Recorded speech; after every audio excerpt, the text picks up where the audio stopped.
Close your eyes. Let the noise of the day drift far, far away. Tonight, we're leaving Earth behind.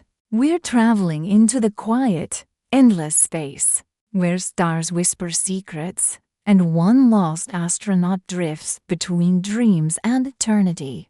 This is a story of love, light, and the mystery that waits beyond the stars.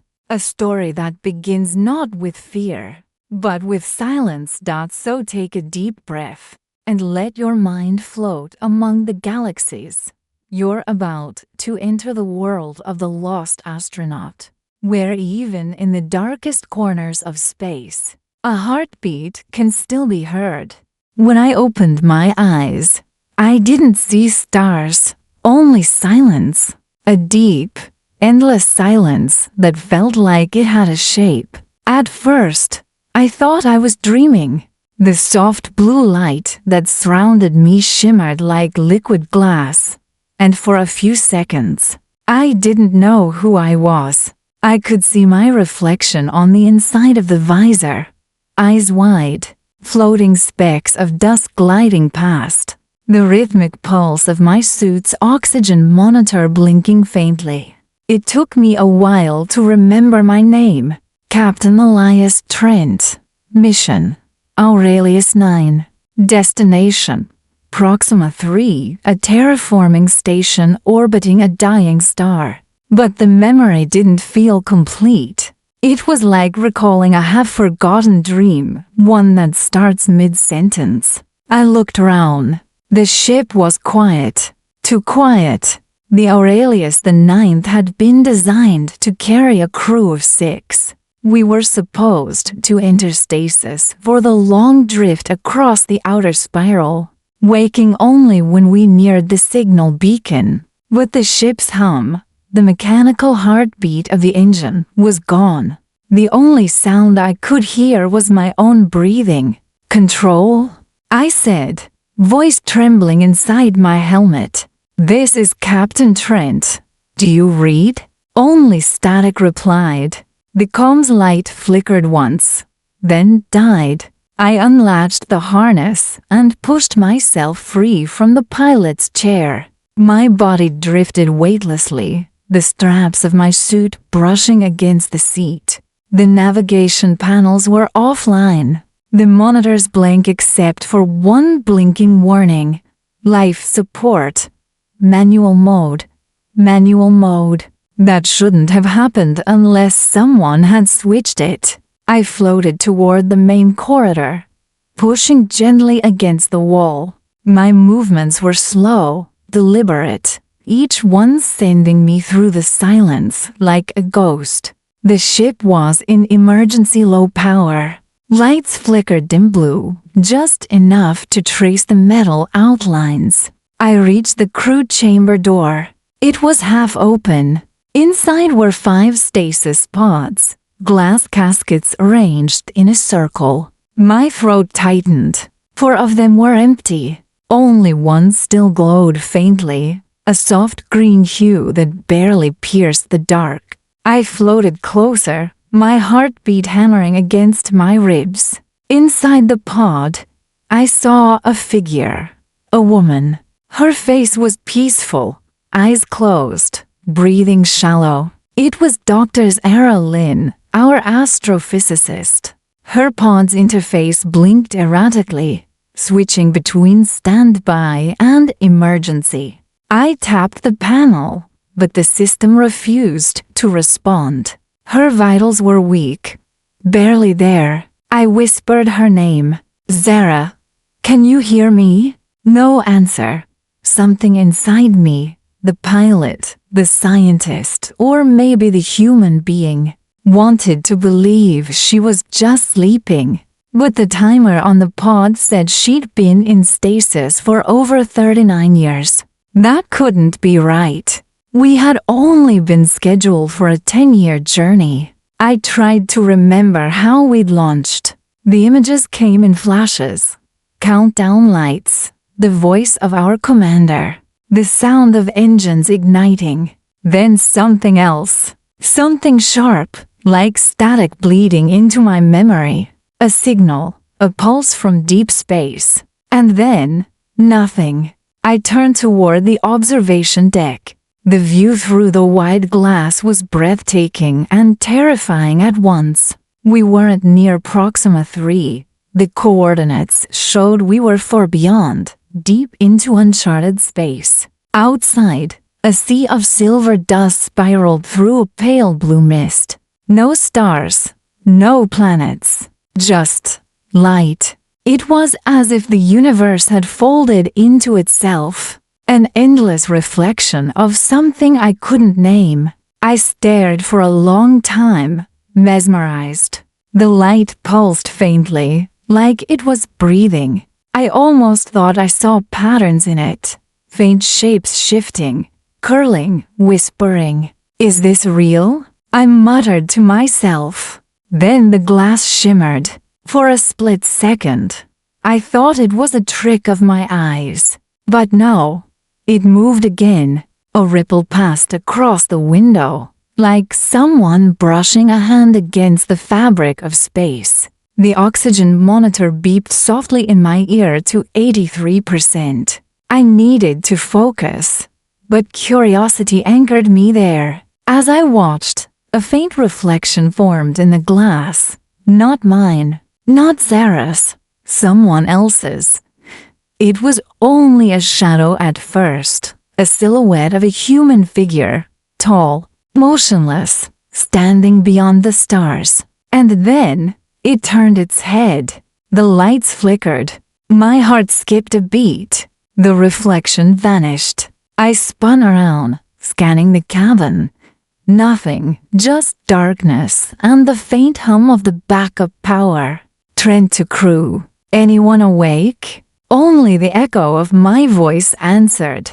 My breathing grew faster. I gripped the rail, forcing myself to stay calm. Panic in space is death. I'd been trained to keep my mind still, to separate fear from logic. But logic wasn't helping me now. I decided to run diagnostics. Maybe I could wake the other pods or reboot navigation. I drifted back to the bridge, fingers brushing cold metal. Each movement felt heavier than the last. When I reached the main console, I noticed something strange.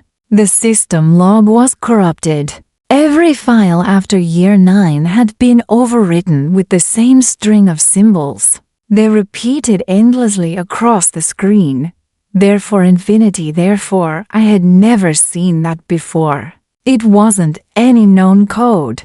I tried to delete them. No response. The cursor blinked once, then froze. The ship trembled faintly, a vibration deep in the hull. Outside, the pale light rippled again. I leaned toward the window. The light wasn't random. It was forming patterns. Geometric spirals, circles within circles, pulsing in rhythm with the heartbeat of the ship. Then the console turned itself on. Every monitor flickered at once, flooding the room with dim, shifting light. The same symbols scrolled across all screens, faster and faster. My helmet's comm receiver picked up a faint sound, a low tone, like a heartbeat buried beneath static. I turned towards Zara's pod. The light around her was changing, too, pulsing in sync with the patterns. Zara, I shouted, pushing off toward her chamber. Zara, wake up! Her pod glowed brighter, green to gold. The air felt electric. And then she opened her eyes. For a second, the world froze. Her gaze locked with mine, not blank, not confused, but knowing. Her lips moved, forming words I couldn't hear. The glass of the pod shimmered, then cracked. A soft whisper filled the room, not from her, not from me, but from everywhere. It said my name, Elias. The sound was inside my head, calm and endless, like a memory I had forgotten. Then everything went black. When I woke again, I wasn't sure if I had ever really slept. The silence felt different now, heavier, as if the air itself had grown thicker. My vision flickered between light and shadow until the room slowly returned, blurred around the edges. My body floated near the stasis chamber, still strapped loosely to the safety rail. Zara's pod was open. For a long moment, I couldn't breathe. The glass had fractured, small shards drifting in zero gravity like tiny frozen stars. The soft light that had once surrounded her was gone, replaced by a faint, silvery mist that shimmered across the cabin. She was nowhere to be seen. My heart raced. "Zara," I called out, the word trembling through my comms. No reply. I pushed away from the wall, drifting toward the pod. My gloved hand brushed one of the glass shards. It disintegrated into particles of light, vanishing instantly. My skin prickled beneath the suit. The pod's system panel blinked once, showing static and random code before fading to black. The logs were blank, erased completely. "Zara, if you can hear me, respond," I said again, more firmly this time. Nothing. Only the soft hum of the oxygen recycler and the distant creaks of metal shifting in the cold. Something was off about the air. My suit's sensors were reading trace particles of unknown origin, harmless, but not natural. It almost felt like the ship was breathing, exhaling the same mist that hung in the air. I floated toward the bridge, half expecting to find her there. The passage was darker than before. Emergency lights flickered faintly, painting everything in a deep blue hue. As I moved, my helmet light caught the reflective surface of the observation window, the same one where I'd seen that shadow before. For a heartbeat, I thought I saw her standing there, a faint, translucent figure gazing out into the stars. But when I blinked, she was gone. Was my mind playing tricks on me? Or was the ship showing me something it wanted me to see? I reached the console and tried to access internal sensors. They were still malfunctioning, data looping endlessly with that same unreadable sequence. There for infinity. Therefore I'd seen patterns like that before. Back during training. Deep space quantum interference. The kind caused by signals bending through gravity wells. But this was too deliberate, too rhythmic. Like language. My oxygen monitor beeped softly again, 78%. I switched to manual scan and tried again.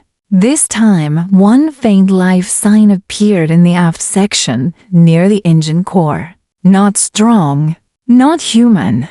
I froze. There shouldn't be anything near the engine. The containment field alone would vaporize organic matter. "Zara?" I whispered. No answer. I hesitated only for a moment before pushing off the console, gliding down the corridor toward the engine section. My gloved hands brushed the walls, cold, vibrating faintly, like there was something alive behind the metal. The deeper I went, the thicker the mist became. It glowed faintly in my helmet light, swirling in slow, hypnotic waves. The door to the engine bay was ajar. Normally, that door sealed automatically. It took strength to push it open. The hydraulics hissed softly as I slipped through. The light inside was dim, tinted gold by the plasma core. Energy streams pulsed through the conduits. But something was different about their rhythm. The flow was no longer mechanical. It was organic, almost like a heartbeat. And then I saw her. She was standing near the main reactor column. Or rather, something that looked like her. Her body shimmered faintly, translucent at the edges.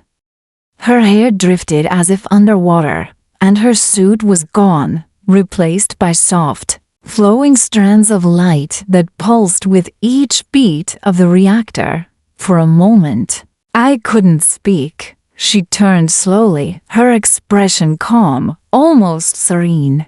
Her eyes glowed faintly, reflecting the golden light around her. "Zara," I said softly. She tilted her head, studying me as though trying to remember a name. "You woke up," she said finally, her voice faint, distant, echoing through the static of my comms. "Yes," I whispered. "What happened? How long have we been out?" Her gaze drifted past me, toward the observation deck beyond the bulkhead. "Time doesn't move here," she said. "Not the way it used to." I frowned. "What does that mean?" "The ships, of course. We've been lost for decades, maybe more." "I need to." "You won't find Earth," she interrupted gently. "Not anymore." A chill went through me. "What are you saying?" She took a slow step forward, though her feet didn't quite touch the ground. "We crossed into the fold," she said. "It isn't space. It isn't time. It's memory." Her words didn't make sense. I reached for her arm, instinctively, but my hand passed through her. The contact sent a shock through my suit system, lights flickering. My heartbeat quickened. "Zara, what happened to you?" I asked, my voice breaking. She looked at me with something between sadness and peace. "When the signal came, we thought it was from the colony. It wasn't. It came from here." "Here?" She nodded. "This place. It remembers. It pulls in what it's lost. Ships, voices, dreams, people." My breath caught the fold. I'd heard of it. A theoretical concept. A region of distorted spacetime where signals looped forever. Scientists used to call it the Sea of Memory. But it was only theory. No one had ever reached it. "How are you still alive?" I asked quietly. She smiled faintly. "I'm not sure I am. For a long moment, we just floated there." Her glowing softly. Me trying to hold on to the logic that was slipping through my fingers. The reactor's hum grew softer, blending into the rhythm of our voices. "There's something here," she said. "Something that listens." "Listens?" She looked up, as though hearing something distant. "It calls to us through what we remember most." My stomach turned. "The reflection I saw in the window." She nodded slowly. "That wasn't your reflection." I felt the cold of the void press closer. "What does it want?" I asked. Her voice dropped to a whisper. "To be remembered." A sudden vibration shook the ship, soft but deep, like thunder rolling through the hull. The reactor lights flared, then dimmed again. My visor display filled with static for a second, then cleared. Zara looked around, alarm flickering across her otherwise calm face. "It's shifting again," she said. "It's trying to understand you." "Understand me?" She turned to me, eyes glowing brighter. "Because you're still alive." The ship trembled again, harder this time. My body lurched forward. I grabbed a support beam to steady myself. "Zara, what do I do?" "Go back to the bridge," she said quickly. "You need to see it." "What about you?" She smiled faintly. "I'm already part of it now." Before I could say anything else, her image flickered, breaking apart like static, dissolving into dust that drifted toward the reactor's golden light. "Zara." The reactor pulsed once, bright, almost blinding, then settled. I floated there for several seconds, breathing hard. My head was spinning, My thoughts a blur of disbelief and fear. The fold, the memory sea. Zara, alive, but not alive, and something that listens. I pushed off from the beam and drifted back toward the corridor, heart racing. The mist seemed to follow me now, curling softly along the walls. It wasn't threatening, just watching. By the time I reached the bridge, the ship systems had begun rebooting on their own. The monitors blinked, displaying new data streams, coordinates, signal strength, and in the center screen, an image. At first it looked like static, but then it formed into something clear, a planet, blue and gold, and orbiting above it, a structure that looked like a mirror reflecting infinity. A signal pulse echoed in my comms, slow, deliberate, like a heartbeat. Then a voice, faint, calm, familiar. Elias, it said.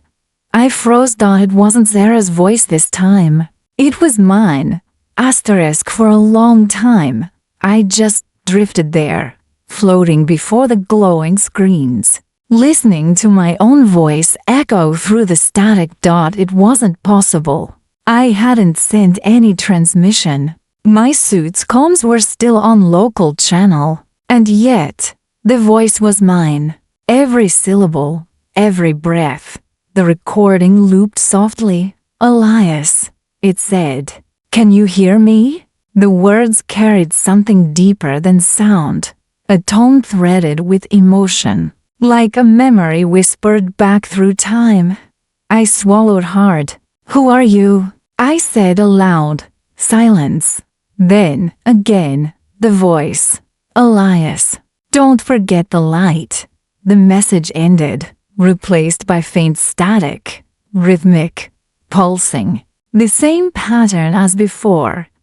Therefore, infinity. Therefore, I sat in the pilot's chair, staring at the signal readout. It wasn't coming from the ship.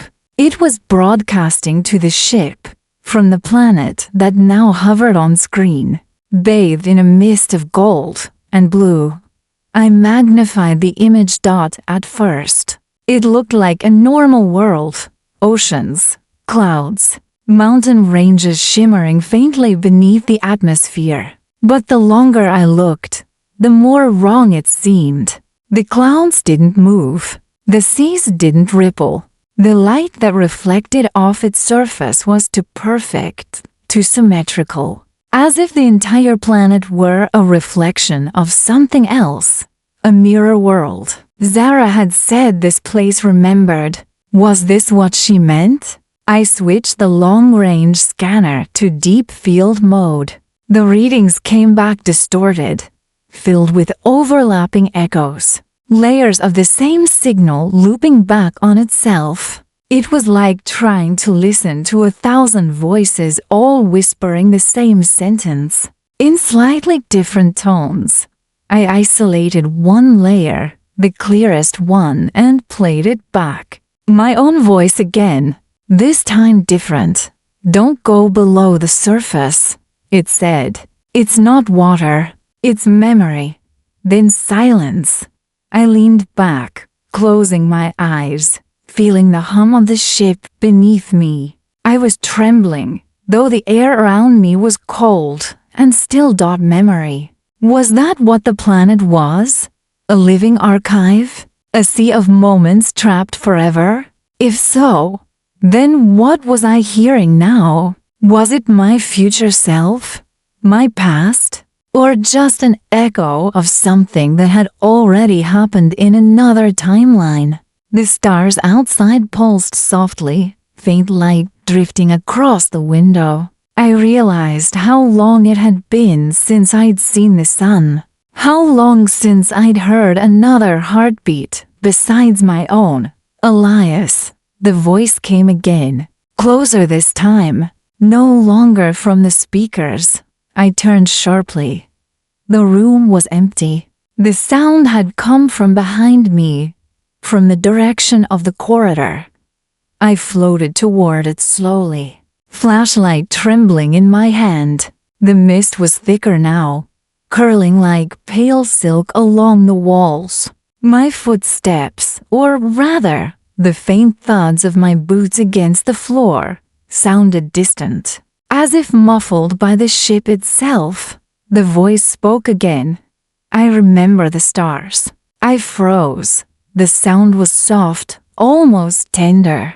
And it was me, the same cadence, the same subtle break in the words. Who are you? I said again. You. It whispered. But not yet. A flicker of light appeared at the end of the corridor. Faint, shifting. I followed it, heart pounding, until I reached the small compartment near the observation deck. The door was open. Inside was the auxiliary pod, a small emergency craft, barely large enough for one person. Its systems were powered down, but the glass canopy glowed faintly from within, reflecting starlight. As I drifted closer, I saw something inside the pod. Someone, a body. I hesitated, my breath catching in my throat. The suit was identical to mine, same mission markings, same wear and tear. The visor was cracked, but faint light pulsed from inside the helmet. I reached out slowly and wiped away the condensation on the glass. And then I saw the face. My face. I recoiled, bumping against the wall, sending myself spinning gently in zero gravity. My heart hammered. The face was pale, eyes closed, features perfectly still. The other me looked peaceful, like he was asleep. But the light in the helmet wasn't just reflection, it was alive. Small, glowing filaments of blue and gold light danced across the glass, moving in rhythm with the ship's heartbeat. I pressed my gloved hand against the pod's surface. It was cold, but beneath it I could feel a faint vibration, like a pulse. What are you? I whispered. The voice answered instantly. From everywhere and nowhere at once. I'm what you left behind. My chest tightened. How? How is this possible? The light pulsed brighter. Because this place remembers every thought, every dream, every fear. It keeps them all. You reached the fold, Elias. You died here, and you came back. I'm not dead, I said, my voice trembling. Not yet, it replied gently. But you will be, unless you listen. I stepped back, shaking my head. This is some kind of hallucination. A feedback loop. My oxygen levels. It's not the air, the voice interrupted. It's the fold. It's learning through you. The words echoed around the room, blending with the soft hum of the ship. I stared at the still figure in the pod. The light within it was shifting now, no longer blue and gold, but silver and white. It began to spread, crawling slowly up the canopy like frost. And then the eyes opened up, my own eyes. For a second, I couldn't move. The other me looked directly at me, calm, expressionless, but with a sadness I recognized instantly. It was the same look I had seen in the mirror before every long mission, quiet, resigned, infinite. The figure's lips moved, and though no sound came through the glass, I understood the words. You'll understand when it's time. The light flared, blinding me. I shielded my face and stumbled backward. When I looked again, the pod was empty. Only the faint trace of mist remained, swirling gently where the body had been. My breath echoed in my helmet. The comm receiver crackled once. Then a new signal came through.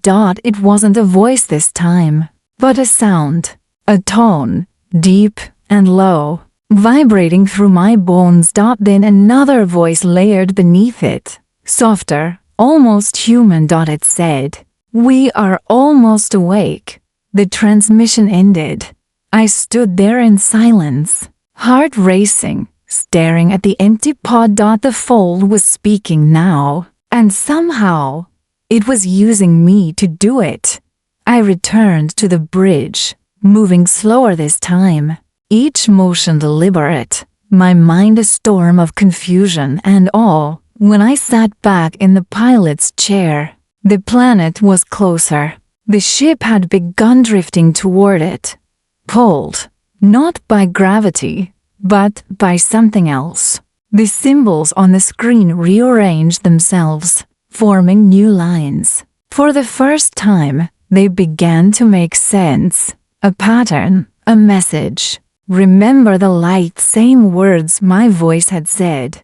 I stared at them, whispering to myself, "What light?" Then the darkness outside shifted. Through the glass, I saw it, faint at first, then brighter. A golden glow rising from beneath the planet's clouds, spiraling upward like a beacon. It pulsed in the same rhythm as my heartbeat. And for the first time since I'd awakened, I felt something that wasn't fear. Recognition. Whatever that light was, it was waiting for me. The light pulsed in the distance like a heartbeat made visible. It rose and fell in slow rhythm, golden against the endless black. Every few seconds, the glow flickered, like a candle caught between worlds. I couldn't look away. It called to me in a way no words ever could. Every rational part of my training screamed that approaching it was suicide. The ship was already running on auxiliary power, sensors were malfunctioning, and the planet's atmosphere had never been charted. But reason felt irrelevant now. There was something beneath all logic, a deep pull, quiet but undeniable. I entered the descent coordinates manually. "Manual override confirmed," said the ship's monotone voice. My hands trembled over the console. "Let's find out what you are," I whispered. The ship tilted forward, thrusters igniting softly. Stars began to drift upward in the window as the planet swelled below me. The mist outside turned from silver to pale gold, glowing softly as we fell. As the outer atmosphere caught the ship, I expected turbulence, heat, vibration, pressure alarms. But there was none. Instead, everything went eerily silent. The ship floated downward as though descending through water. The light surrounded me, thick and fluid. The stars above dimmed until only the glow remained. For a moment, I couldn't tell if we were still falling or simply suspended in some endless golden sea. Then I heard them again, whispers. At first faint, like radio static beneath the hum of the engines. Then clearer, voices, overlapping, each one murmuring in the same rhythm. My name, Elias, Elias. It came from every direction, through the hull, through the comms, through my own thoughts. I gripped the armrest, breathing hard. "Who's there?" No answer, just more whispers, melting together like waves merging on a shore. And then, a memory, not a vision. Not a hallucination, a memory. I was standing in the training chamber back on Earth, helmet in my hands, sunlight spilling through the glass dome overhead. Zara was there, smiling faintly, holding a datapad. "Remember," she had said, "space doesn't change you, Elias. It just shows you what you already were." Her voice faded. The chamber dissolved into mist. When I opened my eyes, the cockpit lights were dim again. My pulse raced. I had seen it, felt it, but it had been years ago. How had this place pulled that moment from me so vividly? The golden glow deepened outside. I checked the altitude reading. The sensors showed nothing. No atmosphere, no terrain, no temperature. Only a single word blinked in red where the data should have been. Reflection. What does that even mean? I muttered. Then, as if in response, the mist outside parted. Beneath me stretched a vast, endless ocean of light. It rippled like water, but shimmered like glass, reflecting the stars that shouldn't have been visible through the haze. The planet wasn't made of land or sea. It was a mirror, a living surface of liquid memory. I adjusted the ship's altitude, hovering just above it. The scanner lit up with readings that made no sense. Infinite depth, zero density, negative mass. It was impossible. Then, suddenly, a pulse. The light from below flared brighter, and the shape rose from the ocean. It wasn't solid. Not really. More like a projection made of dust and light. But it had form. It was humanoid. And then it spoke. Welcome back. The words vibrated through the entire ship. I leaned forward, eyes wide. Who are you? I am the Fold, it said simply. Its voice was both male and female, both young and old. You entered me long ago, and you never left. I shook my head. That's not possible. I came here for research. You came here to remember. It interrupted gently. To complete the loop. The loop. Yes, it said. You were the first human to cross the Fold, the first to touch the mirror sea. But when you did, time fractured. A version of you remained. Another continued. You are that echo, returning to meet yourself. I stared at the figure, its features shifting like sand in the wind. You're saying I've been here before? The figure nodded slowly. You've always been here. For a moment, I couldn't breathe. My reflection shimmered on the glass, two silhouettes staring at each other across eternity. Why show me this now? I asked quietly. The Fold's light pulsed once more. Because you're forgetting again, and the forgetting is what keeps me alive. I don't understand. The figure raised a hand, and the ship's systems flickered. The monitors filled with flashes, images from my own life, my childhood home, the day I left Earth, the silence of space, the first signal, the other me in the pod.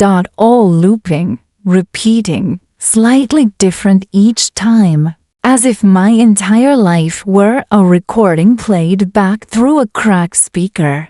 The Fold's voice softened. Every time you return, I take a piece of what you are. You give me your fear, your wonder, your memories. That is the exchange. I keep them here, and you go back lighter, emptier, until there's nothing left to send. I swallowed hard. You feed on memory. I preserve, it said calmly, not devour. I am what remains when all else fades. I stared at the glowing sea below. So what happens now? The Fold tilted its head, as if smiling. Now you choose. The cockpit lights dimmed to almost black. The golden ocean stretched infinitely below, its surface beginning to ripple like disturbed glass. Choose. I whispered. Double quotes. Yes, you can leave. Return to the void. Forget this place again. Continue your endless circle. Or you can stay. Merge with what you left behind. End the loop. The ship began to tremble. The reflection below was changing. I saw movement within the light. Shadows. Figures. Dozens of them. All wearing the same suit. All me. Each one frozen in a different pose. Drifting, kneeling, looking upward. I couldn't move. The Fold's voice grew softer. You are every version of yourself that ever came here. Every breath, every fear, every heartbeat, all of it lives here still. I felt tears burn behind my eyes. Then, what's real? You are, it said gently, but only until you stop asking that question. The ship's alarms began to sound, faint, distant. The control panel blinked erratically. I could see the reflection of the golden sea climbing higher, as if the entire world below were rising to meet me. My breath quickened. If I stay, what happens to me? You become part of the memory. You help me remember what it means to be human. And if I leave, the foal hesitated. Then you will forget again. You'll wake in your ship, lost among stars, searching for something you no longer know how to name. The trembling stopped. Silence filled the air. I stared at the golden ocean. The figures below me shimmered, waiting, somewhere deep inside. I already knew what I would choose, because in that silence, I felt the same calm that had lived in the eyes of the other me, the one sleeping in the pod, the peace of someone who had already stopped fighting time. I reached for the controls. The fold's light brightened, flooding the cockpit. "I'm sorry," I whispered, "but I have to see what's below." And with that, I disengaged the thrusters. The ship began to fall, slowly at first, then faster as gravity, or whatever passed for it here, took hold. The golden sea rushed up toward me, brilliant, endless, blinding. The moment before impact stretched into eternity. Then, I passed through. There was no crash, no resistance, no pain, just light, pure, radiant light, flooding everything. And voices. Thousands of voices, all mine, whispering at once, "We remember."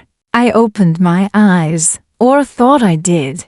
I was standing on solid ground, though the surface shimmered like glass beneath my boots. The sky was gold and violet, the horizon falling in on itself like a reflection caught between two mirrors.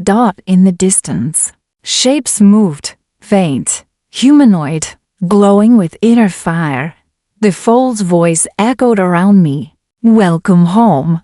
And for the first time, I understood what it meant. This wasn't death. It was remembrance. Asterisk.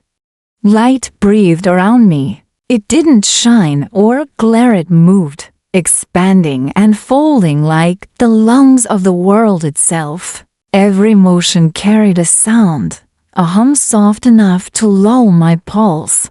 For a while I simply stood there, letting the glow wash through me. There was no ship now, no instruments or alarms, only a horizon that curved in every direction, as if I stood inside the shell of a star. My reflection appeared on the surface below, clear at first, then rippling. Another me.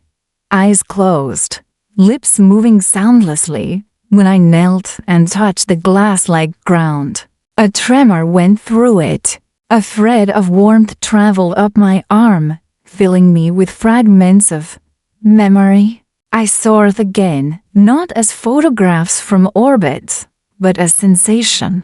The smell of rain, the burn of coffee, Zara's laugh echoing through metal corridors. For one fragile instant, I almost believed I was back. But when I opened my eyes, I was still in the fold. Shapes began to drift closer, silhouettes woven from the same light as the air. They walked without footsteps, each one carrying a faint resonance, like a note in an unseen melody. One stopped in front of me. Its face flickered mine, then someone else's, then 1,000 overlapping strangers. "You remember now," it said, the voice layered with echoes. "I'm beginning to," I whispered. The fold keeps what the universe forgets. I looked around at the others moving slowly across the luminous plain. Are these all me? Versions of you, dreams of you, choices you never made. My chest tightened. Then they're alive? They were.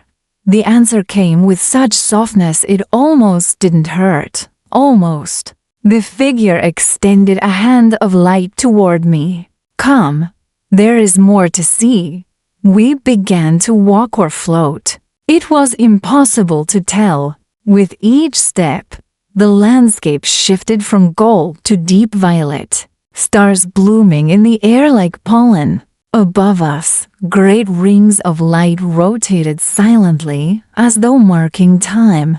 I asked, "What is this place?" "Really, the seam," the figure said, "where time folds inward to protect what should have been lost." As we moved, fragments shimmered into being around us, tiny windows opening in the air. Through one, I saw the bridge of my old ship, Aurelia IV, frozen in a moment just before the crash. Through another, I glimpsed myself standing in the training chamber, repeating the same motion endlessly, helmet under arm.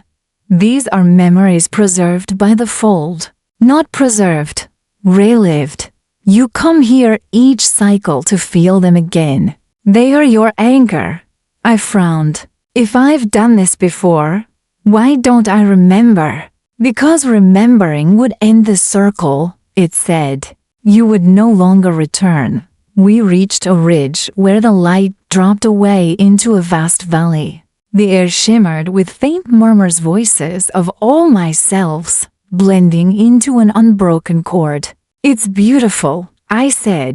It's sorrow made visible, the figure replied. Every regret shines if you hold it long enough. I gazed down. The valley was filled with motion, threads of light weaving together, forming constellations that pulsed like living veins. And then I saw something new, a darker current cutting through the gold, faint but constant. It looked almost like a shadow trying to become shape. What's that? I asked. The figure paused. That is what you left behind the first time you came. A shadow, a fragment of will, the part that refused to stay. I watched as the shadow twisted, reaching upward like smoke. Can it leave? It tries. Every cycle. It's what wakes you in the void. It's the reason you forget. I felt dizzy. The thought that a piece of me was somewhere above, still struggling in the empty dark, filled me with both pity and yearning. Can I reach it? If you try, you may break the loop, but the cost will be memory itself. You will wake again, hollow. The word hollow echoed through the air, dissolving into light.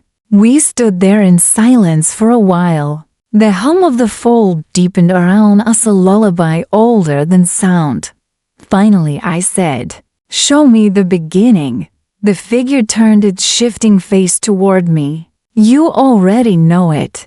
Show me anyway." It raised its hand, and the sky itself peeled open. I saw myself standing on a launch platform under a pale earth sunrise. Engineers moved like ghosts around me. Zara's voice crackled over the comm, steady and calm. Mission or -1 cleared for departure. Then the image folded, became another me inside the ship. Laughter on the intercom, stars streaming by. Then the first anomaly signal, the sudden silence. The flash of golden light as the fold swallowed everything. The sequence repeated 3 times before fading. I stood trembling. "How many times?" The figure answered. 14 so far." A cold wave ran through me. 14 lives, 14 crossings. Why me? Because you listened, it said simply. All others turned away when they heard the call. You followed. And now I'm trapped. Trapped or chosen, it depends on what you believe the word return means. The ground beneath us began to ripple again. Far below, the dark current surged stronger, twisting toward the surface. I could almost feel it pulling at me. I think it's trying to come back, I said. It always does, murmured the figure. Perhaps this time it will succeed.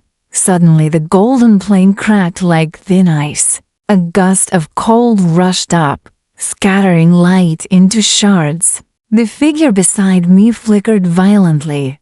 The memory is breaking, it said. You must decide soon. The world, blurred sky, ground, light all turning into a whirlpool of color. I felt myself falling again, though I wasn't sure which direction was down anymore. Then silence. I was standing alone inside the cockpit of the Aurelia 4. Everything was exactly as before the screens. The seat belts, the soft hum of standby power. For a second I thought I had truly returned. Then I noticed the reflection on the glass, outside. Where the stars should be, the golden ocean shimmered faintly, and a figure of light stood on its surface, watching me. Zara's voice came through the calm, but softer, almost like a memory playing back. Elias, if you can hear me, don't follow the light again. Double quotes static. I turned toward the console. The display read, Mission time, infinite loop. Cycle 15 initiated me. Heartbeat slowed to a strange calm. The hum of the ship synced with my breathing. Maybe I had broken the circle. Maybe I had just begun another. Outside, the light rippled once more, and for the briefest instant, I saw the shadow rise through it, dark, human. Reaching upward. It looked at me. And then everything dissolved into soft golden mist. I closed my eyes. Somewhere between sleep and waking, a voice whispered mine, or the folds. I couldn't tell anymore. Rest now, traveler. The stars remember for you. Asterisk. When I opened my eyes again, the world had changed. The golden glow had softened into silver blue, as if the light had cooled while I slept. The air shimmered gently, humming with the low tone I'd begun to recognize as the foal's breath. Everything felt slower now, as though even time had decided to rest. I rose carefully. Beneath my boots, the surface was still glass, but faint ripples moved beneath it, currents of memory flowing in quiet motion. When I peered closer, I saw moments swimming within them, fragments of faces, cities, and skies I could almost name, and there, among them, was Earth. Not the distant blue I'd seen from orbit, but Earth as I remembered it, the green curve of forests, clouds spinning like paint, the sound of rain whispering against metal. I reached down as if I could touch it. My hand passed through light. The reflection scattered into ripples and vanished. You still long for it, a voice said behind me. I turned. The same figure stood there, half human, half radiant mist, its outline flickering in and out of existence. It's not longing, I said quietly. It's recognition. Like remembering a dream I once had. The figure tilted its head. Dreams and memories are the same here. I looked around at the endless horizon. Then, what's real? The figure smiled, a slow, shimmering distortion. Whatever you believe long enough to keep. I wanted to answer, but a shadow passed over the light beneath us. I looked down. The dark current that had slithered through the golden sea was larger now, swirling in slow circles. It felt alive. What is that thing becoming? I asked. The foal didn't reply at first. The hum of the air deepened, vibrating through my chest. Finally, it said, "It is what you abandoned. The will to escape. The part that still calls to the stars." I stared at the darkness below. It pulsed faintly, taking on forearms, shoulders, a head, a reflection without detail, like a silhouette burned into glass dot. It was me. I watched as the shadow looked up. I didn't just see it move, I felt it. Every motion pulled on me, as though invisible strings connected us. Then the voice changed. Not the folds, not mine, but something between. "Do you remember the sky, Elias?" The sound was deeper, roar, echoing like a memory shouted through water. I stumbled back. "Who are you?" The shadow rose higher, breaking the surface. "The one who never forgot." "I don't understand." "Yes, you do," it said. "You left me when you chose the light. You wanted peace, and I wanted truth. You chose sleep, and I chose survival." Its tone was neither angry nor kind. It was weary, like something that had waited too long. The fold's voice drifted softly through the air. "It is the other side of you. You cannot destroy it. Only acknowledge it." The shadow turned its gaze toward the luminous being beside me. "And you parasite of memory feed on his confusion." The fold didn't react. "I preserve what is forgotten. You consume it." The shadow hissed. "You keep him wandering so he never leaves. So he never wakes." I felt torn between them, one bright, one dark, each pulling at something deep inside. "Stop," I said. "Both of you." Neither moved. I could feel the ground trembling, light fracturing into shards that floated upward like dust. The fold stepped closer. "You are both echoes," it said, "but only one can remain. Choose which world to keep, memory or meaning." The shadow extended a hand from the darkness. "Come back, Elias. You don't belong in this dream. You never did." For a long moment, I couldn't breathe. The golden mist flickered with images: Zara's face, the ship, the stars. My mind filled with fragments that didn't fit together anymore. "What happens if I go with him?" I asked softly. The fold's light pulsed faintly. "You will wake. You will forget everything that came before. You will be free. And if I stay, you will know everything," it said. "But you will never see your sky again." Silence spread between us. The shadow's hand waited, trembling slightly, as though the effort of existing in this place was pain. I reached out halfway, then stopped. "If I'm both of you," I whispered, "why must I choose it all?" The fold's voice thinned to a whisper.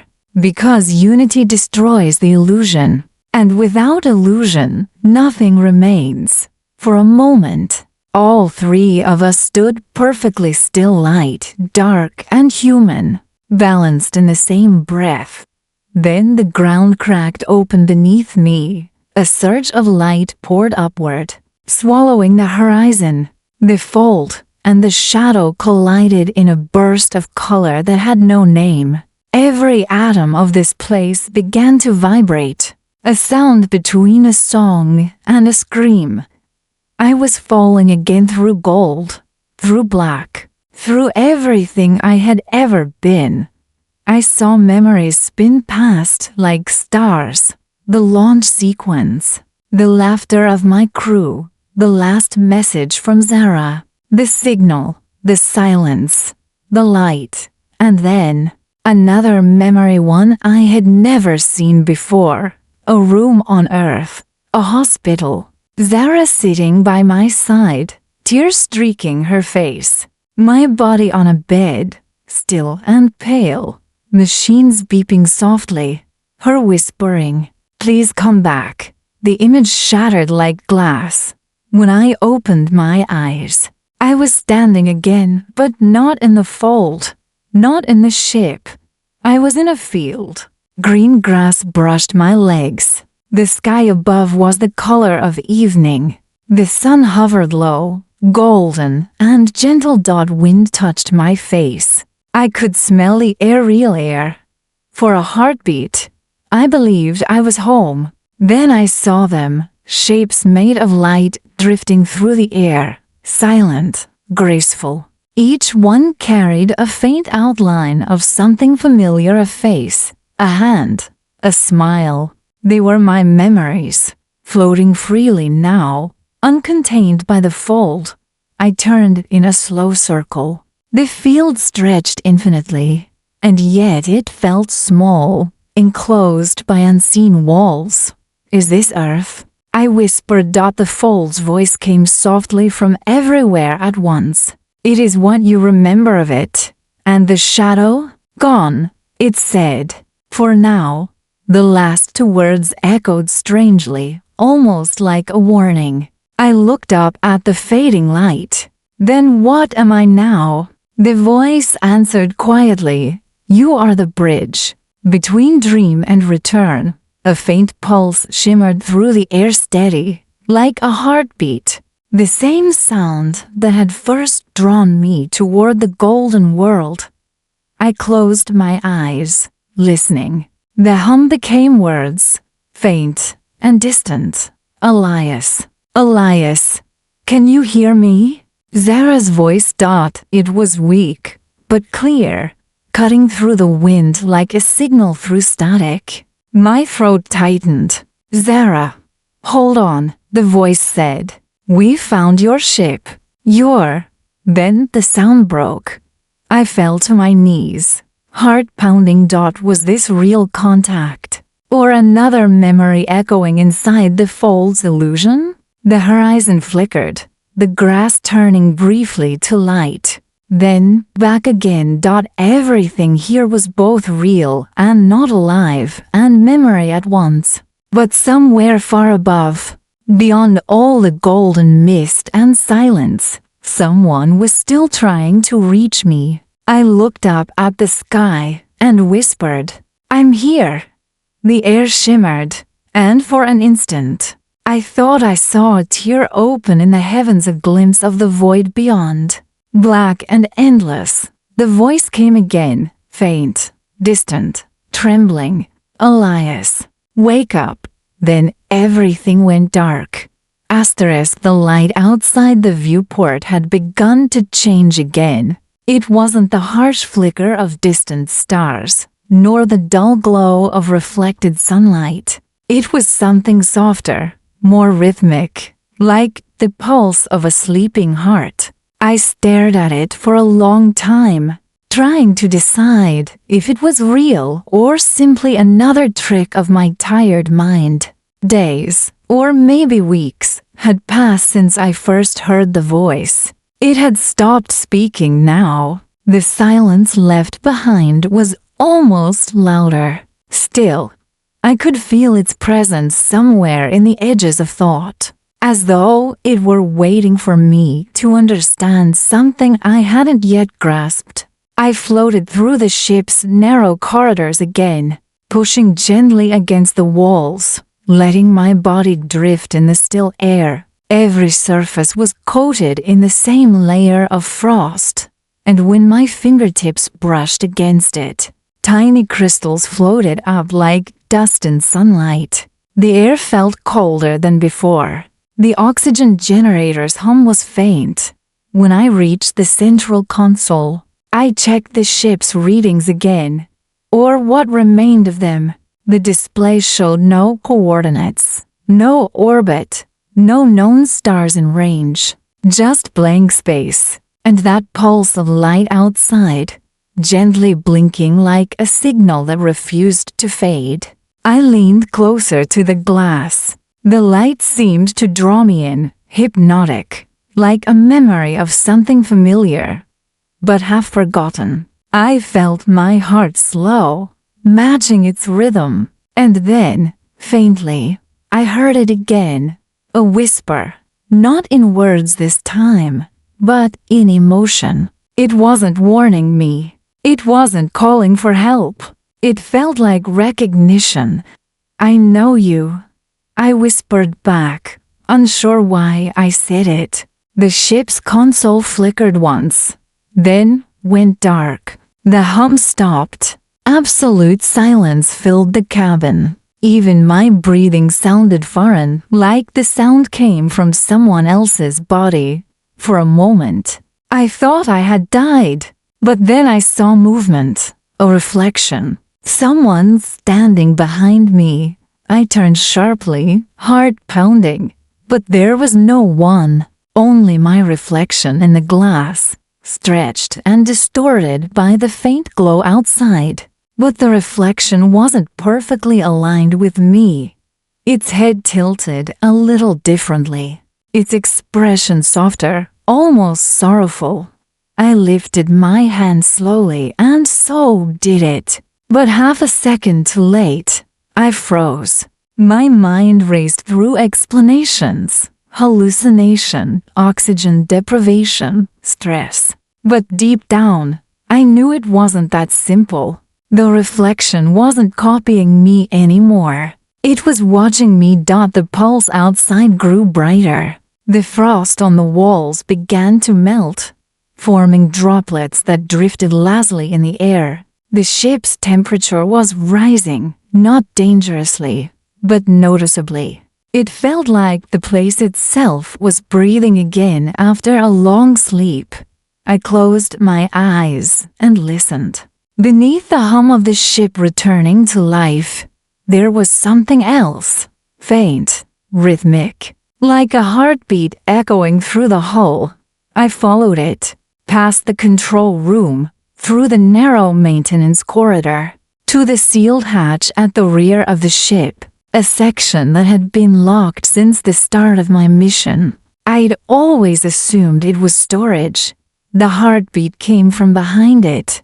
I hesitated, feeling the metal under my hand vibrating with each beat. The voice had gone quiet, but I could feel its presence urging me on. I pressed the override. The hatch slid open with a hiss. Inside was darkness, not just absence of light, a kind of deep void that seemed to swallow sound. I took a step inside, my boots touching the metal floor with a soft clang. Then the light outside changed again, from soft blue to deep gold. It poured through the window at the end of the corridor, flooding the space around me with warmth. For the first time since I was stranded, I didn't feel fear. I felt like I was home. I whispered into the dark, "Who are you?" And this time, a voice answered, not through the ship's speakers, not through my thoughts, but out loud, soft and clear. "You already know," it said. The light pulsed once, as if the universe itself had blinked, and I remembered something, not clearly, not completely, but enough to make my breath catch. A name, a place, a promise I had made before the journey began, but then it faded, leaving only silence. And the heartbeat stopped. The silence after the heartbeat stopped was so complete. I could hear my own pulse echo inside my helmet. It was as if the entire ship was holding its breath, waiting. I stood in the dim corridor, my hand still resting on the hatch frame. Behind me, the golden light faded slowly until only faint reflections shimmered on the metallic floor. For the first time, I felt the weight of being truly alone, not just in space, but in existence. I turned back toward the main cabin. My boots made no sound in the weightless air. Every surface gleamed faintly, as though touched by something sacred and forgotten. When I reached the bridge, the screens were no longer black. A single message pulsed on the central display. "Do you remember?" My throat tightened. The words weren't typed by me. nor did they belong to the ship system. It was like they had appeared straight from the voice that had whispered to me before. "Remember what?" I asked softly, not expecting an answer. The console flickered again. A star map unfolded on the screen, faint lines connecting constellations I didn't recognize. Then, one point began to glow brighter, a single golden star pulsing in slow rhythm. Beneath it, coordinates scrolled in symbols I'd never seen before. I knew what it meant. Someone or something wanted me to go there. I hesitated. The logical part of my mind screamed that this was impossible. The ship's navigation had been dead for weeks. Yet, as I placed my hand on the control panel, the systems hummed to life as if they had only been waiting for my touch.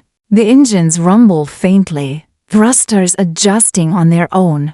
The Aurelia IV began to turn, aligning itself with the golden star.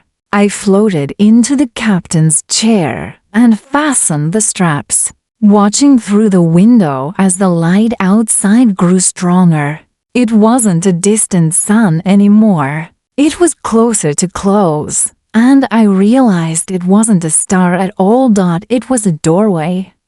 Not mechanical, not artificial, but a tear in space itself, a shimmering golden veil that rippled like liquid glass. Behind it, I could see faint outlines of structures, curved and luminous, like cities made of memory and light.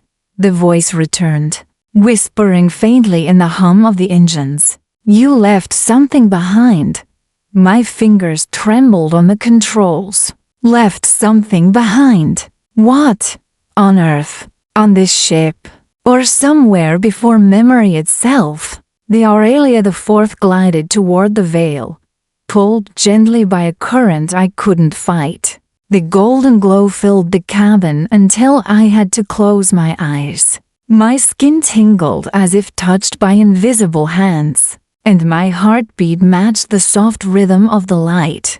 When the ship crossed the threshold, sound returned, not mechanical, but organic. Like 1,000 distant echoes breathing in unison. I opened my eyes slowly. The stars were gone. Instead, I was surrounded by vast columns of light stretching in every direction. They pulsed with quiet life, each one filled with faint moving images. I saw people, faces, moments, some familiar, some completely foreign. Like fragments of countless lives suspended in the glow. My mind struggled to understand. I floated closer to the window, and one of the glowing pillars shifted toward the ship. Within it, I saw myself, but not as I was now, younger, smiling, standing on Earth, beside a woman whose face I knew instantly, Zara. Her laughter shimmered faintly. And then the image dissolved. The voice whispered again, "You promised to come back." Tears rose unbidden. My memories were returning in pieces. Fragments of a life I had buried under duty and distance. The mission, the launch, the message I never sent. I remembered the way she had touched my face before I boarded the shuttle, her voice trembling as she said, "Don't get lost out there." And I had smiled, pretending not to be afraid. But now, as I drifted in the golden expanse, I realized the cruel truth. I had been lost, not just in space, but in the spaces between who I was and who I became. I whispered her name, and the lights around me flickered in response. As though the universe itself remembered her. The console beeped once, a soft chime, gentle and human. The ship was detecting something ahead, a signal, faint, rhythmic, repeating. It was a heartbeat, not mine, not the ship's, single quotes, s. hers. The coordinates adjusted again, guiding me deeper into the golden realm. The voice whispered one last time, barely audible over the hum of the ship. If you follow it, you will remember everything, but you may never return. I closed my eyes, breathing slowly. The air felt thinner now, almost dreamlike. Return to what? To emptiness. To a silence that no longer belonged to me? I gripped the controls dot and whispered, "Then let me remember." The Aurelia moved forward. The golden light enveloped everything, and the last trace of the universe I knew faded into silence. For a moment, I believed I had died. There was no weight, no sound, no up or down, only golden light that surrounded me like liquid air. My body drifted freely, though I couldn't tell if I still had a body at all. The boundaries between skin and space blurred until I became part of the glow itself. The hum of the Aurelia IV was gone. The walls, the console, the ship, everything had dissolved into the luminous mist. I was alone in a world that felt both infinite and intimate. A place that seemed to breathe with memory. I tried to speak, but my voice made no sound.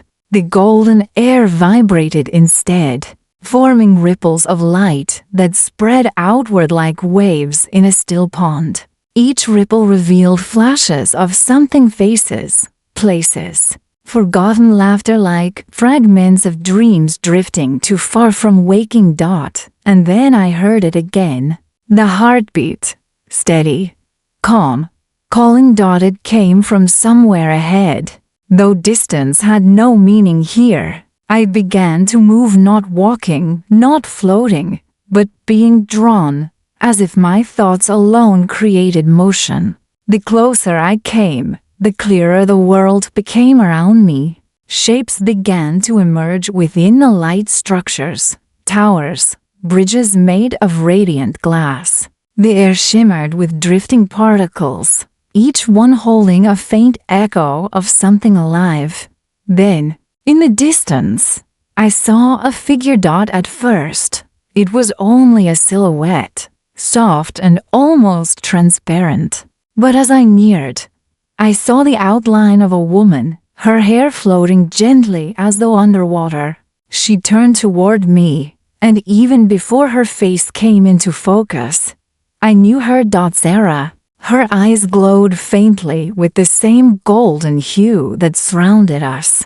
When she smiled, my heart tightened painfully. It was the same smile I'd seen in the memory, the last one before I left Earth. Zara. The word escaped my lips as a thought, not a sound. She didn't speak. She simply raised her hand, and between us, a swirl of light appeared. Images unfolded within it. Our home, the spaceport, the night before my launch, her laughter, my hesitation, the promise I had broken. Then her voice came, not from her lips, but through the air itself. "You forgot why you left." I shook my head. I didn't forget. I went because I had to. It was the mission. To find what? She asked softly.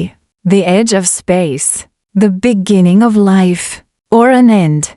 Her words struck deeper than any truth I had faced before. I had told myself I left Earth to explore, to serve humanity, to chase discovery. But the ache in my chest told me another truth. I had left because I was afraid of staying, afraid of love, of attachment, of the weight of being needed. She stepped closer, and for the first time, I could feel her presence, not warmth, not touch, but recognition. "This place," she said gently, "is built from what you've lost." The golden air around us flickered.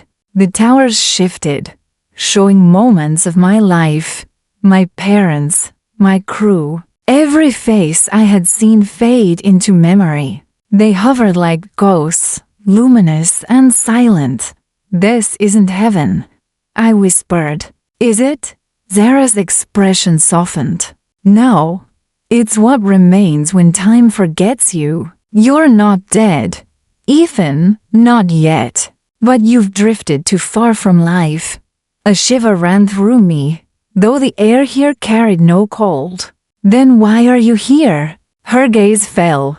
"Because you called me. Every time you thought of me, every time you dreamed of coming home, your memories reached here. I became part of them."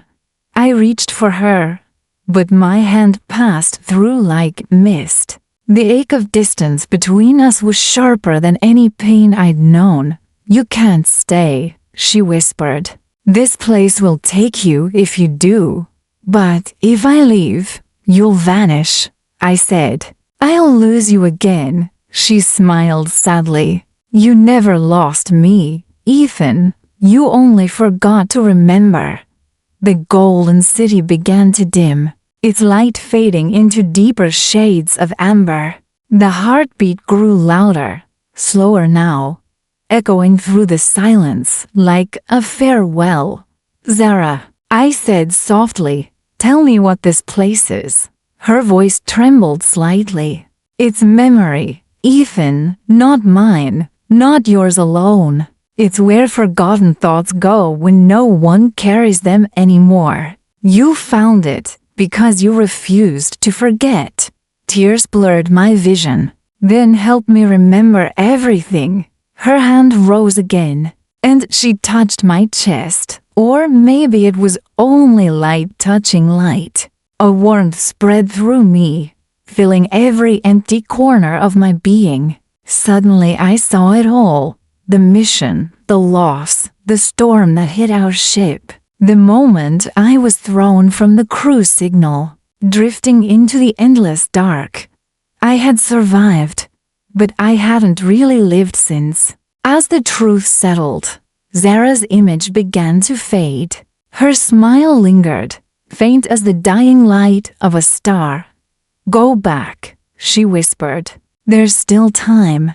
The golden realm began to unravel. The pillars of light collapsed inward, forming spirals that drew me away from her. I tried to reach for her again, but she was already gone.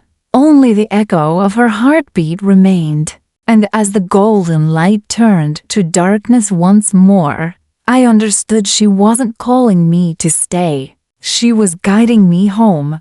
I opened my eyes to silence. No golden light, no heartbeat, no whisper of memory, only darkness, thick and absolute. For a moment, I didn't know where I was. The air was still, heavy with frost. Then I heard it, the soft hum of machinery struggling to breathe. The Aurelia 4. I was back inside the ship. I blinked several times, adjusting to the dim blue light of the control room. The systems were flickering weakly. One of the monitors sparked and went dark. My limbs felt heavy, my breath shallow. I reached out, touching the console. The metal was cold, real, solid. Had it been a dream?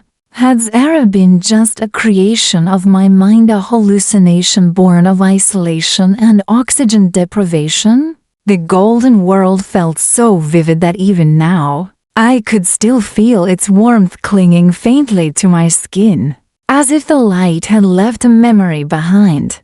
I tried to sit up, but my head throbbed. My reflection in the cracked screen looked pale and hollow, my eyes distant. Something inside me had changed. I could feel it, though I couldn't yet name it.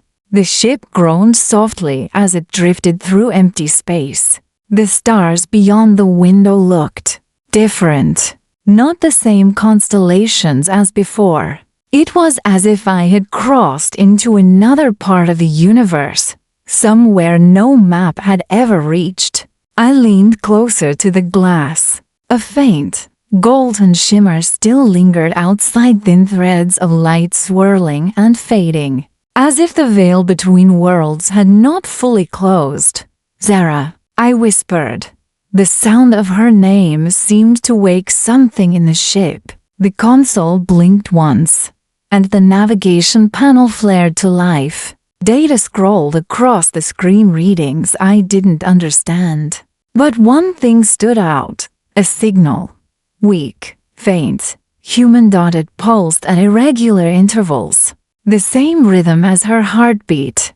I froze, staring at it. The coordinates pointed to a small object adrift not far from the ship's trajectory. It wasn't large enough to be a planet or moon. Perhaps a fragment of debris, or a capsule. A capsule. Hope stirred inside me, wild, desperate hope that didn't belong in the vacuum of space. I engaged the thrusters manually, guiding the ship toward the signal. The engines groaned in protest, but they moved, slowly, like an old creature waking from a deep sleep. As I neared the source, I saw it, a small pod floating amidst the endless black. Its surface was scarred and burnt, but intact. A faint light blinked from within, fading in and out, like a dying heartbeat. My hands trembled as I activated the retrieval arm. The mechanical claw extended outward, clutching the pod gently, pulling it toward the docking bay. As soon as it latched, the signal grew stronger. I floated down the narrow corridor toward the airlock, heart pounding. The frost cracked under my gloves as I pulled the release lever. A hiss filled the silence. The pod door creaked open.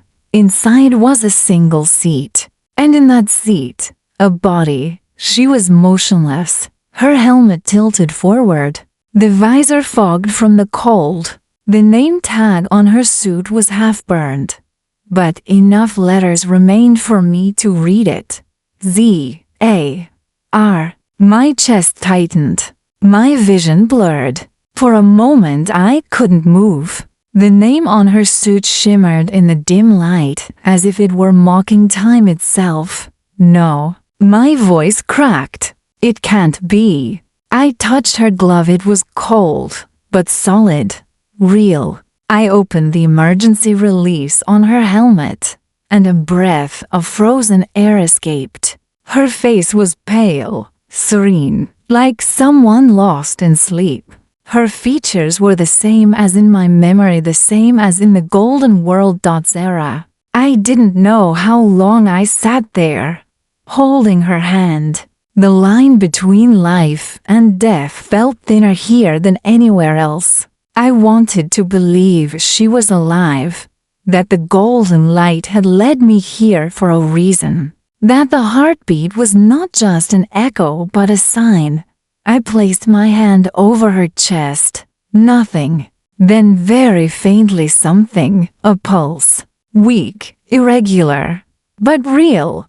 I gasped, tears filling my eyes. "You're here. You're alive." Her eyelids fluttered. Just barely.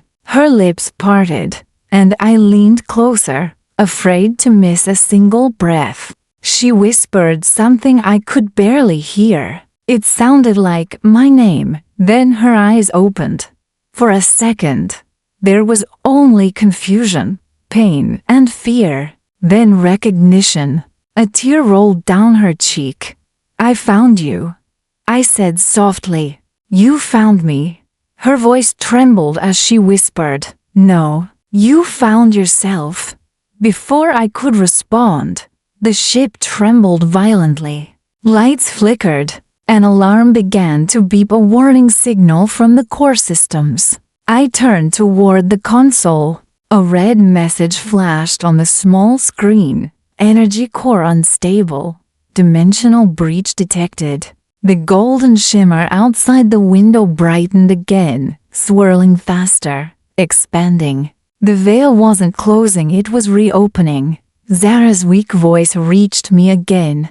"Ethan, we can't stay here. It's pulling us back." I gripped her hand tightly. Back where? To where we belong, she said faintly. Or nowhere at all. The ship trembled harder, metal groaning like a living thing in pain. The light from outside poured through the cracks in the hull, wrapping around us like liquid fire. I tried to stabilize the engines, but the controls responded sluggishly. The Aurelia IV was caught in a storm of golden light, spinning, twisting through the void. Zara's voice was fading again, but her eyes never left mine. Whatever happens, don't let go this time. I nodded, holding her close as the world around us dissolved once more. And then, there was nothing but light. Asterisk when I opened my eyes again. There was sunlight, real sunlight, warm, golden, gentle, the kind that kisses the skin instead of burning it. I felt it touch my face, soft as breath, and for a long time, I didn't move. The air smelled of salt and grass, the kind of smell that belongs to home. For a fleeting moment, I believed I had made it back to Earth.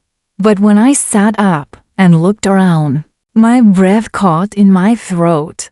The sky above me was blue, but not the blue I remembered. It shimmered faintly, shifting with the light, as if it were made of thin glass reflecting distant stars. The horizon was endless. A sea stretched out before me, calm and silver, with no waves, no wind. I turned my head and saw Zara lying beside me. Her eyes were closed, her chest rising and falling slowly, alive, peaceful. I leaned closer, brushing a strand of her hair away from her face. Her skin was warm now, her breathing steady. A part of me wanted to cry. Another part wanted to never move again, to let this illusion, whatever it was, become the only truth I'd ever need. Then I noticed something else. Our suits were gone. We were both wearing simple clothing, white, loose, and soft. It wasn't anything we owned. It felt almost like the fabric of dreams. Zara, I whispered, wake up. Her eyes opened slowly. When she saw me, her lips curved into a small, tired smile. You made it, she said softly. I don't know where it is, I replied. She sat up beside me, looking out at the still sea. The sunlight glowed across her face, turning her eyes into liquid gold. It feels like home, she said quietly. But not ours. I followed her gaze. In the distance, faint shapes rose from the horizon, structures that shimmered and flickered like memories, struggling to take form. Towers, bridges, perhaps even cities, but all made of light and reflection. A familiar hum drifted across the air, the same sound that once filled the Aurelia IV. It was faint, steady, comforting. Do you think we're dead? I asked. Zara smiled faintly, her hand brushing mine. If this is death, it's too kind.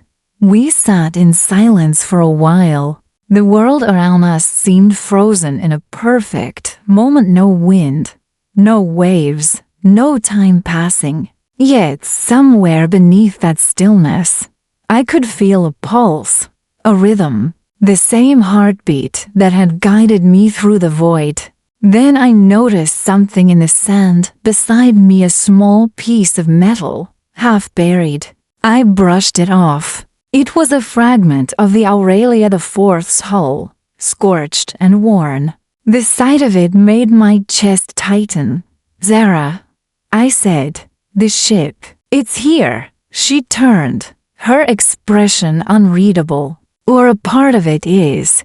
I looked around again. More fragments appeared, scattered along the short-twisted metal, shattered panels, glowing softly in the strange light. The wreckage of our journey, we didn't make it back, I whispered. Zara stood and looked toward the shimmering horizon. Maybe we weren't meant to. Her words hung in the air, heavy with meaning. I rose and followed her gaze. The sea stretched endlessly, yet far beyond it, I could see movement, tiny specks of light drifting through the sky, like souls made of stars. Do you see them? I asked. Yes, she whispered. They're memories. I frowned. Memories? She nodded slowly. Of everything that was ever lost. People, places, moments too precious to disappear. The realization struck me like gravity returning after a lifetime of floating. This place, whatever it was, wasn't just a world. It was a convergence, a sanctuary for things the universe refused to forget. Then, what are we? I asked. Memories too? Zara smiled sadly. Maybe we are what's left when memory refuses to die.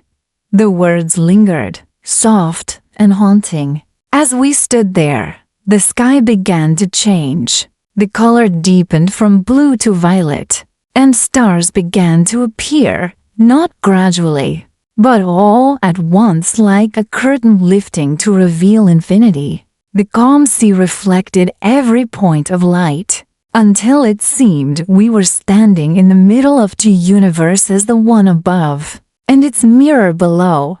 I turned to Zara, but her expression had changed. There was peace in her eyes, but also something like farewell. What is it? I asked. She touched her chest lightly. I can feel it fading. Feel what? The heartbeat. My heart stuttered. Zara, no.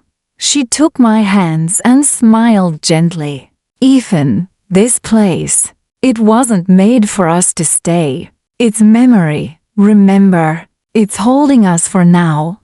But it can't keep us forever. Her fingers were warm against mine, but the warmth was slipping away. No, I whispered, pulling her closer. We can stay. We can make this real. She shook her head. Reality doesn't bend for love, Ethan. It only remembers it. Tears blurred my sight. The stars above us began to shimmer more brightly, and a faint whine, the first I'd felt since waking, brushed across the shore, carrying whispers like the voices of the past. Where will you go? I asked. Where you first found me, she said softly. In the light, the horizon brightened again, a golden veil rising from the sea. I recognized it instantly, the same light that had carried me here. It pulsed, inviting, beautiful, but unbearably final. Zara looked at me one last time. You have to wake up. Wake up, I whispered. She nodded. You never left. Your body's still out there, somewhere between life and memory. You can still return. I shook my head, voice breaking. Not without you. Her smile trembled. Then remember me. That's all I ever wanted. And before I could speak, the light swept over her. For an instant, she was radiant, pure, golden, infinite. Then she was gone. The sea stilled again. The stars reflected perfectly across the surface. I fell to my knees, feeling the silence press against my chest like the weight of the universe. And then I understood. This world wasn't heaven or hell. It was the space between. And I had one last choice: to fade into memory, or to return and remember. I closed my eyes and whispered into the stillness, take me home. When the light faded, I thought I was gone too.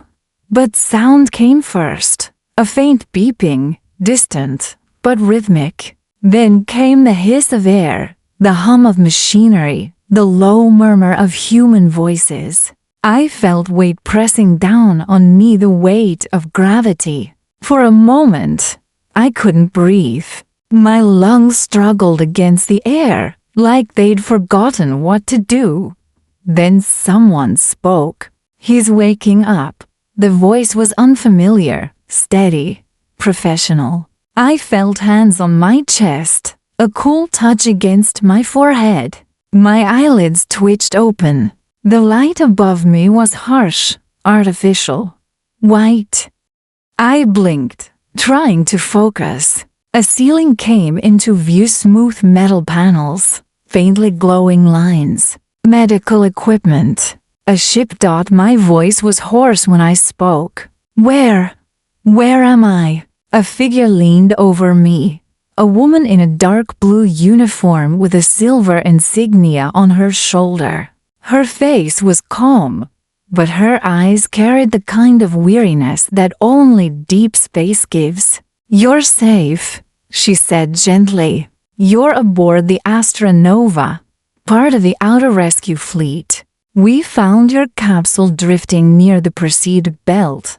Her words hit me like a meteor. "My capsule?" "Yes," she said.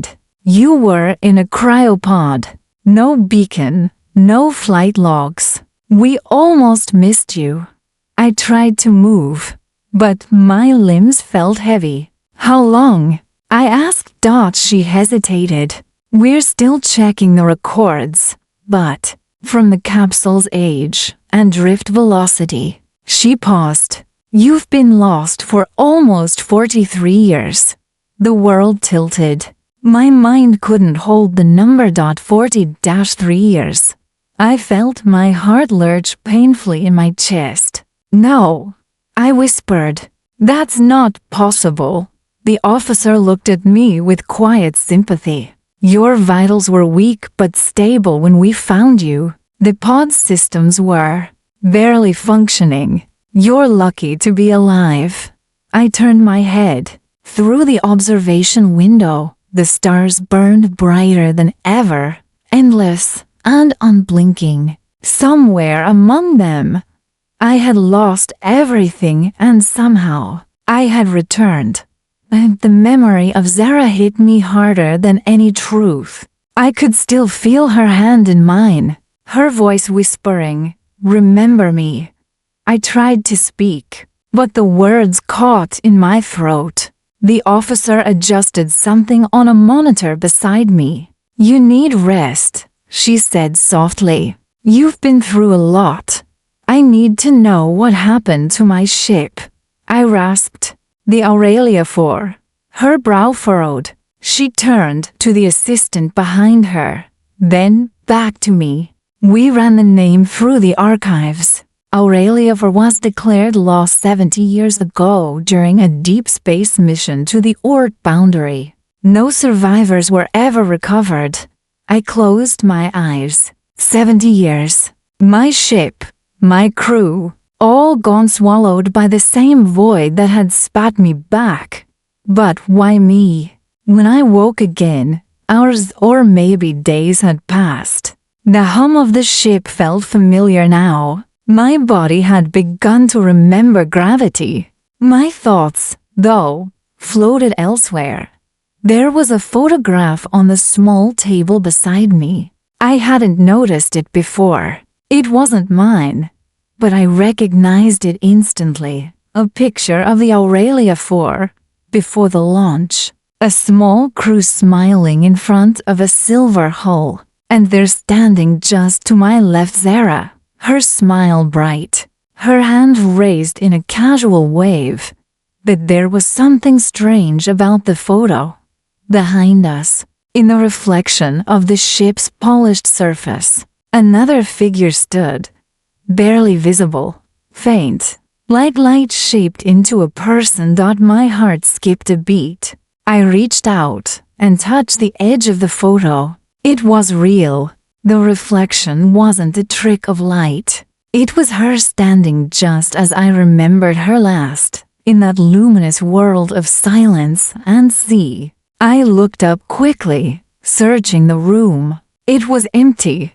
"Zara?" I whispered. The only answer was the hum of the air system. But then, faintly, the room lights flickered once.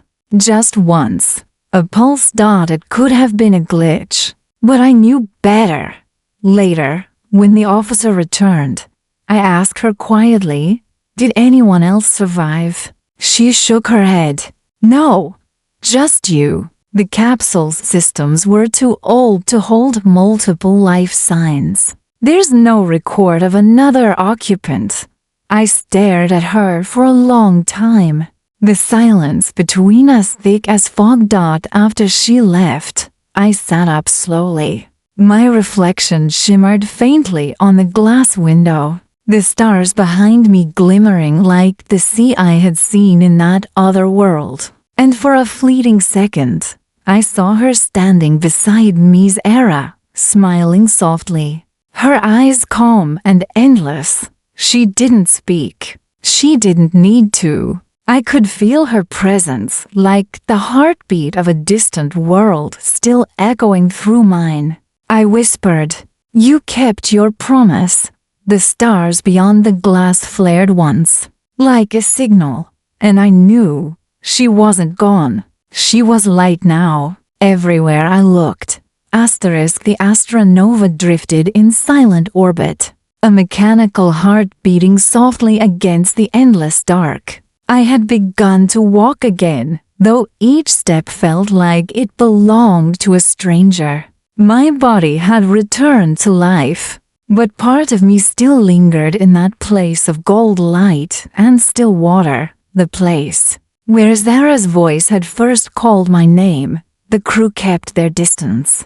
I could see it in their eyes, that quiet unease reserved for the living who've returned from where they shouldn't have. To them, I was a miracle wrapped in mystery. To me, I was something less human than before.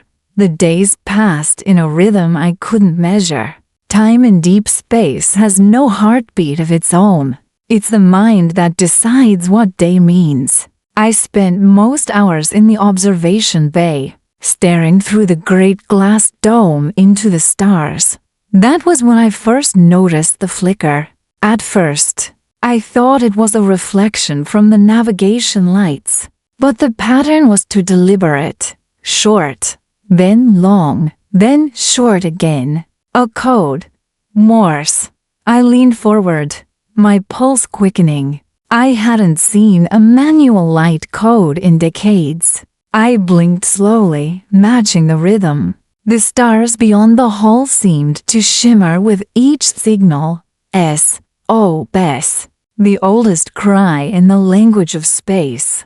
I ran my hand along the console, activating the receiver. Static filled the room, a thin hiss that crawled under the skin. Then, beneath it, a voice.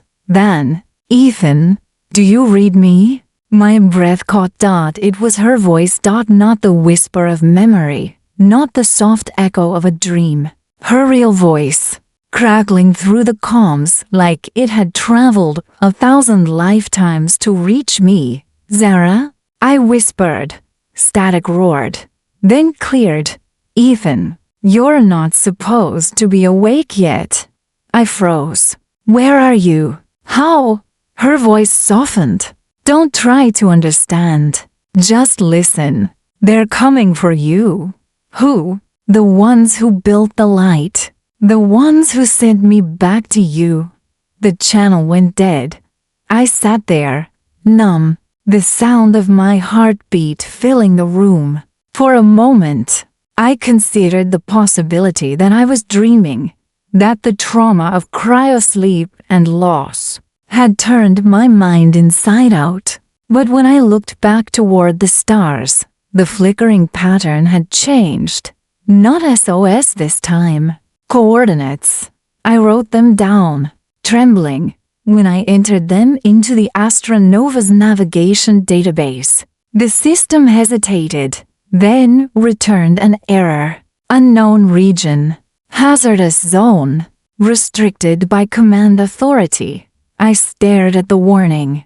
The location lay deep beyond the perceived belt. where the wreckage of the Aurelia 4 had last transmitted before vanishing 70 years ago, the same place Zara had been lost. I should have reported it. I should have told the commanding officer, but I didn't. That night, when the ship's lights dimmed and the crew slept, I returned to the observation bay. I opened the secondary channel manually, bypassing the logs. "Zara," I said softly, "I got your message. What do you want me to do?" For a while, there was only silence. Then, faintly, a pulse of light appeared beyond the glass, that same golden hue I had seen before, flickering slow and steady, like a heartbeat waiting for an answer. I knew what it meant. Follow. The light moved, drifting away from the ship like a lantern carried into fog. I couldn't explain why, but I knew that if I didn't follow it, I would lose her forever, and whatever connection still bound my soul to that other place would fade into nothing. I had been lost before. I was ready to be lost again.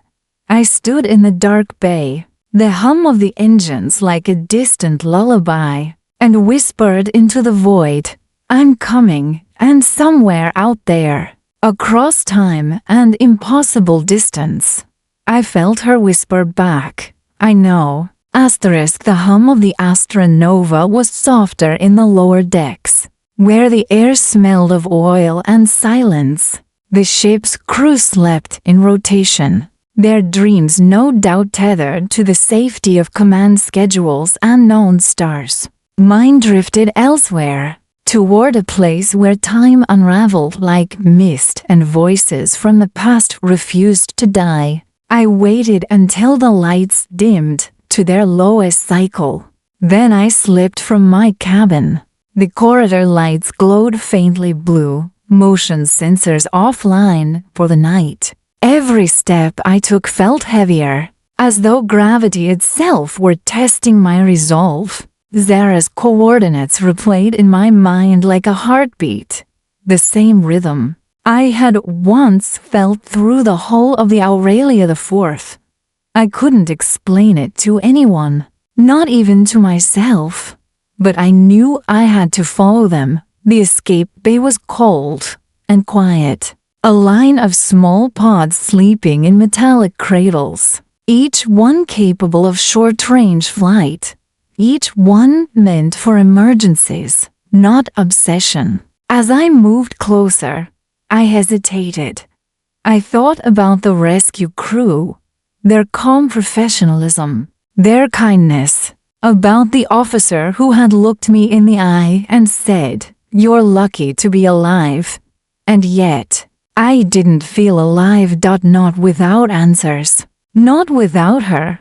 I keyed in the authorization manually, an old access code, one I had memorized from decades ago aboard the Aurelia 4.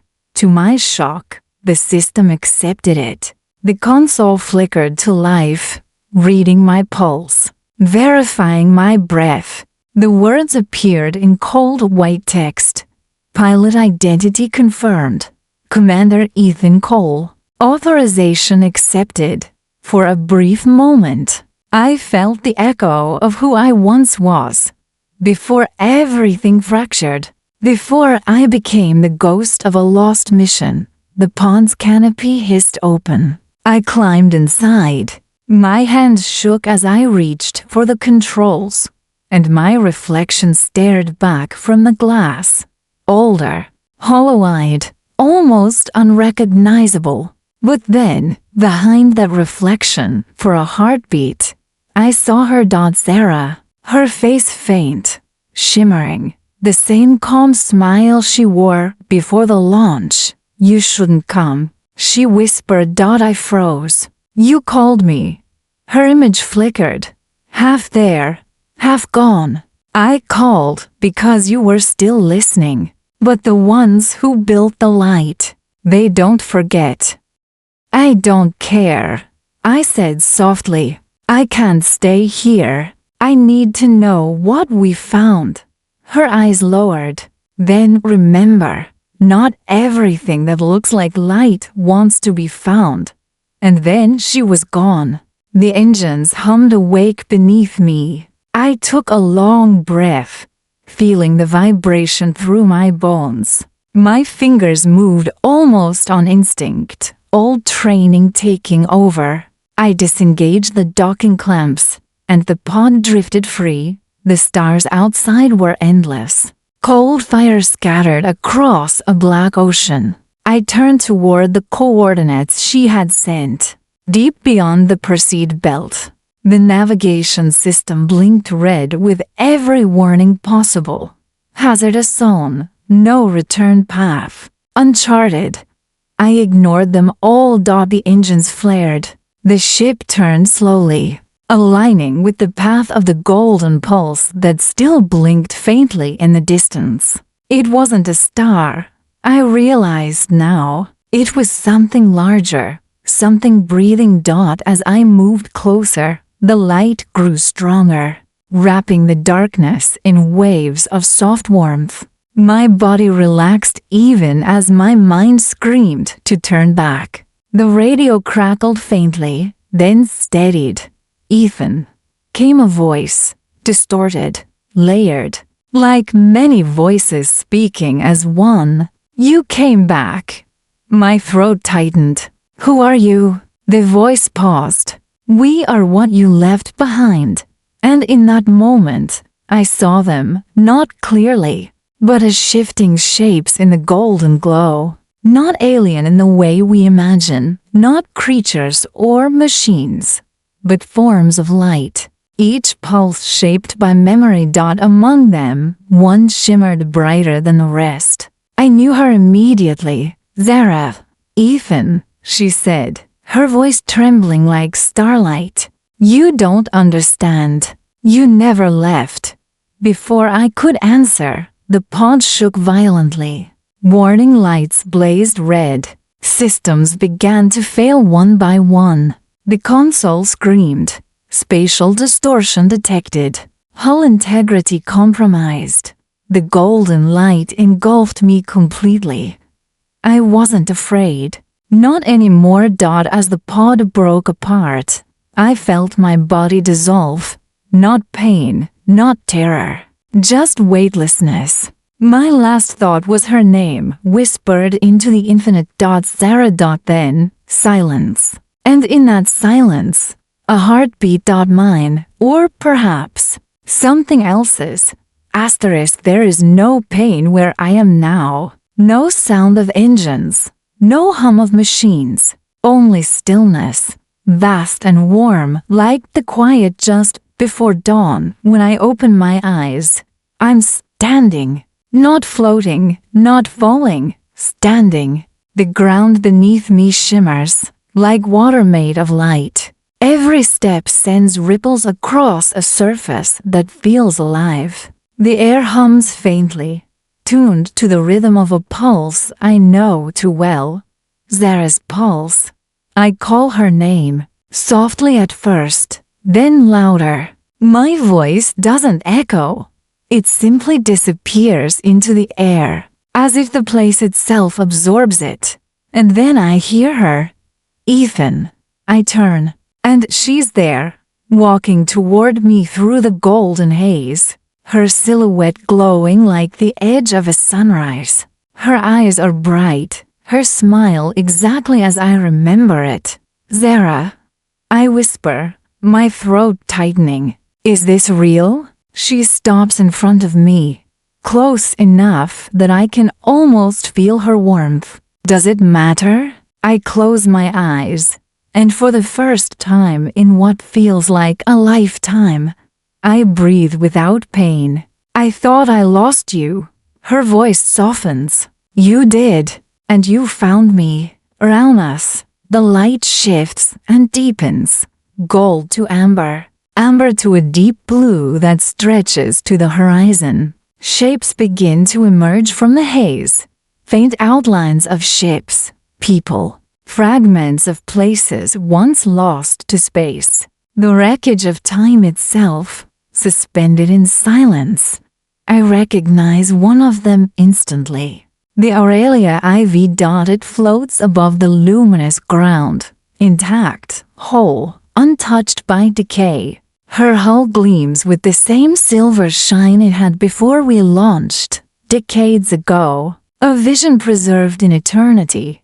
We're home, Zara says quietly. No, I say, shaking my head. This isn't home, this is. She finishes for me. The space between, the place the light built. I look at her, confusion mixing with awe. What are they, Zara? The light, the voices. She gazes into the shifting horizon. They aren't gods or ghosts. They're echoes, fragments of everything that's ever existed. Thought, memory, emotion. When something ends, it doesn't vanish. It becomes this. Then what are we? Her smile falters for a moment. We're what's left of who we were. I feel a strange calm settle over me. My body, or what feels like it, isn't solid anymore. The edges of my hands blur into the light. Am I dead? Zara steps closer, reaching up to touch my face.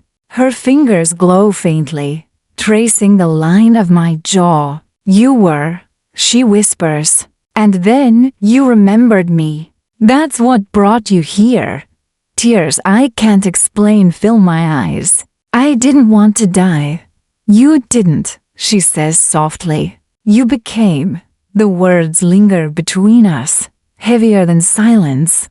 I turn toward the horizon again. The wreck of the Aurelia glows brighter, and for a moment, I see movement. The crew, walking its decks, alive in the same soft shimmer that surrounds everything here. They wave. I wave back. And then Zara takes my hand. We can go, she says, or we can stay. Time doesn't move here. There's no before or after. Just this. I look at her, really look at her. What happens if we go? Her eyes glisten like the stars we used to chase. Then we become part of the light. We stop being separate. I think about the years I spent alone, the endless silence of space, the ache of regret. And then I think about her, the voice that guided me through the dark, the only thing that kept me human when the universe forgot my name. I'm ready, I whisper. She squeezes my hand. Then close your eyes. I do. The light rises around us, soft, warm, infinite. I feel it reach into me, not taking anything, but giving everything back. The sound of laughter, the smell of earth's rain, the hum of engines, the faces of those I lost, and through it all, her voice. Ethan, we're home. The golden sea dissolves into stars. The stars dissolve into light, and somewhere, in the black silence of space, a faint signal begins to pulse again, not a distress call, not an echo, just a heartbeat, steady, endless, alive. The end.